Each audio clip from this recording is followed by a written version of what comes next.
વણકર સેવા સંઘ ચાંદખેડા મોટેરા સન્માન સમારોહ તારીખ 26/2/2025 બુધવાર સવારે 9 કલાકે સ્થળ સમુદાય ભવન railway colony D cabin Sabarmati Ahmedabad.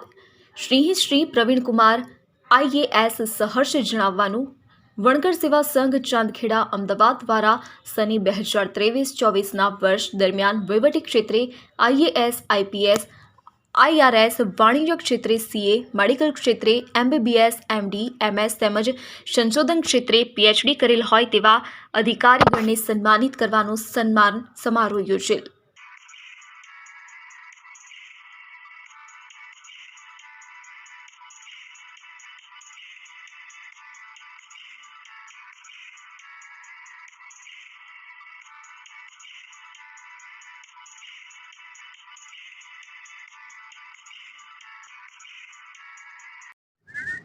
વણકર સેવા સંઘની આજે 10મી વાર્ષિક સામાન્ય સભા સમુદાય ભવન હોલમાં મળી રહી છે અને એમાં વણકર સેવા સંઘના જે આજીવન સભ્યો છે, દાતાઓ છે, એ લોકોની હાજરી છે। આજે એમાં મુખ્ય મહેમાનો અને આમંત્રિત મહેમાન તરીકે સમાજના IAS અને IPS ના લોકોને અમે બોલાવીએ છીએ। અમારા પ્રોગ્રામમાં અમે કોઈ રાજકીય પાર્ટીના બીજા માણસોને બોલાવતા નથી। આપણા સમાજના માણસો, જે પ્રતિષ્ઠિત માણસો હોય, જે IAS અને IPS હોય અને જે વગદાર માણસો હોય એને જ અમે ડાયસ ઉપર આમંત્રણ આપીએ છીએ। વણકર સેવા સંઘ 2014માંથી સ્ટાર્ટ થયું છે અને જુદી જુદી સમાજને ઉપયોગી થાય એવા બધા પ્રોગ્રામો કરેલા છે।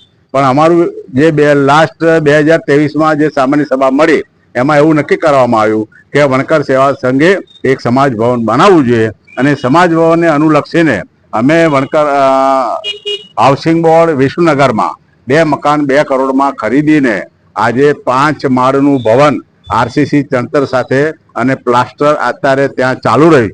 હવે બીજી જે બધી તેમાં ટાઇલ છે કે ગ્રીલ છે એ બધી પ્રવૃત્તિઓ કરવાની છે અને 4-5 મહિનામાં ભવન પૂર્ણ થઈ જાય પછી એનું લોકાર્પણનો કાર્યક્રમ આખા સમાજને ભેગો કરીને અમારે કરવાનો છે। અમારા વણકર સેવા સંઘનો એક જ એમ છે, એક જ મોટો છે, એક જ ધ્યેય છે કે સમાજના આપણા દીકરા દીકરીઓને સારું શિક્ષણ મળે અને સારા શિક્ષણ દ્વારા સારી નોકરી મળે, નોકરી પ્રાપ્ત કરીને એમના કુટુંબનું,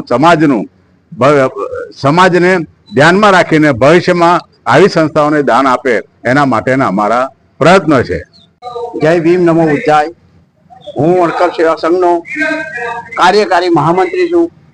મારા મહામંત્રી હર્ષદભાઈ ફોરેન જવાથી 11/5/2024થી મને તેમણે ચાર્જ આપેલો અને છેલ્લા 8 મહિનાથી મારા પ્રમુખ સાહેબ સાથે હું રાત દિવસ કામ કરી રહ્યો છું।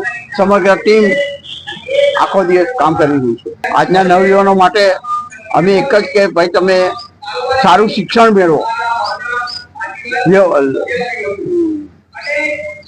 પેલા વ્યસનો છોડો, વ્યસનમાંથી મુક્ત થાવ અને સારું શિક્ષણ મેળવી સારો રોજગાર મેળવો અને સમાજને કંઈક મદદરૂપ થાવ।